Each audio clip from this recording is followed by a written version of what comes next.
Bonjour et bienvenue, j'espère que vous allez bien. Donc il semblerait que les crypto-monnaies résistent un peu. Ça fait une petite bouffée d'air. Donc comme vous pouvez le voir, il y a déjà des cryptos qui ont pris quelques pourcentages assez conséquents aujourd'hui. On a par exemple Kaspa qui a pris 12%, Rune qui a pris presque 5%, Rollbit 6,5%, Compound par exemple 6,3% et Maker 4%. Donc, ça veut dire que les cryptos là, ils résistent. Donc, les gens, ils avaient annoncé une débâcle que Bitcoin allait crasher aujourd'hui. Au final, on se rend compte que ça a l'air de résister. Mais bon, pour combien de temps? Parce que regardez, c'était monté à 26 300 et là, ça commence à baisser. Donc, bon, j'espère que ça va tenir. Et si vous ne savez pas, c'est parce qu'aujourd'hui, il y avait pas mal de d'actualités qui étaient attendues. Demain aussi également, hein. Mais aujourd'hui, on avait la décision du tribunal concernant les assets que possède FTX. Est-ce qu'ils avaient le droit de les liquider ou non? Mais également aussi, on avait la sortie aussi de la CPI data. Donc, qui est sortie également aujourd'hui. Parce que, comme vous le savez, ça détermine la décision de la Fed d'augmenter ou non les taux d'intérêt.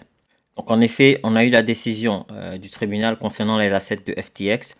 Et aujourd'hui, ils ont décidé de valider la demande de FTX pour liquider ces 3,4 milliards de dollars en crypto-monnaie.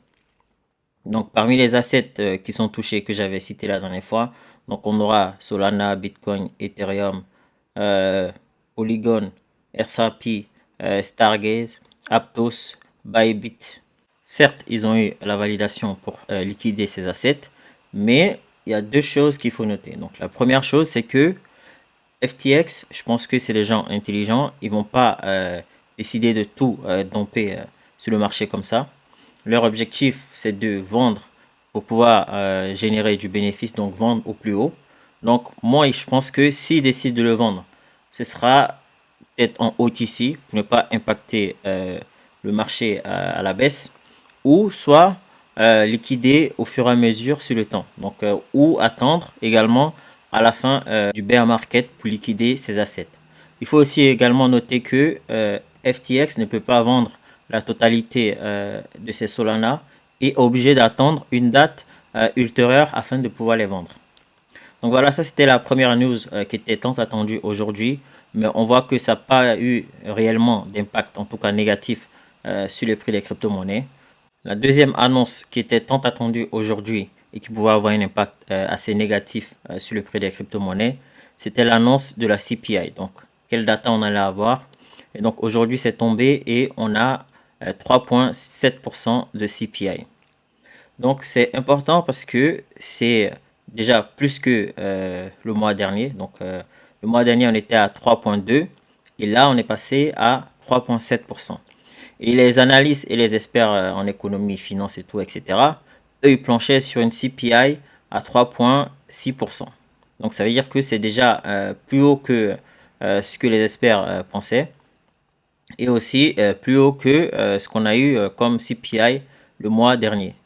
Donc, ça a son importance parce que ça peut motiver notre ami Jérôme Powell à décider d'augmenter les taux d'intérêt et donc, du coup, faire cracher un peu nos crypto-monnaies. Cependant, il semblerait que plusieurs personnes pensent que on n'aura pas d'augmentation des taux d'intérêt malgré cette annonce de CPI à 3,7%. Donc en effet, lorsqu'on va sur CME.group, donc CME Group, on peut voir que environ 97% des analystes, experts financiers et tout, etc., planent sur une non-augmentation des taux d'intérêt donc au prochain meeting qui est prévu pour le 20 septembre. Donc voilà, apparemment, donc les gens les plus importants dans l'écosystème économie, finance et tout, etc., pensent qu'on n'aura pas d'augmentation des taux d'intérêt. Donc à contrario, on a 3% des personnes qui pensent qu'on aura une augmentation des taux d'intérêt de 0,25%. Donc ça reste à voir, mais en tout cas, c'est une date à surveiller parce que on ne sait pas ce que ce personnage peut faire en fait, et ça peut avoir un impact assez négatif sur les crypto-monnaies, comme vous le savez. Les gens sont assez fébriles et ils sont un peu dans l'émotion dans l'écosystème crypto, donc il suffit qu'ils disent un mot de travers et ils vont vendre en fait les crypto-monnaies.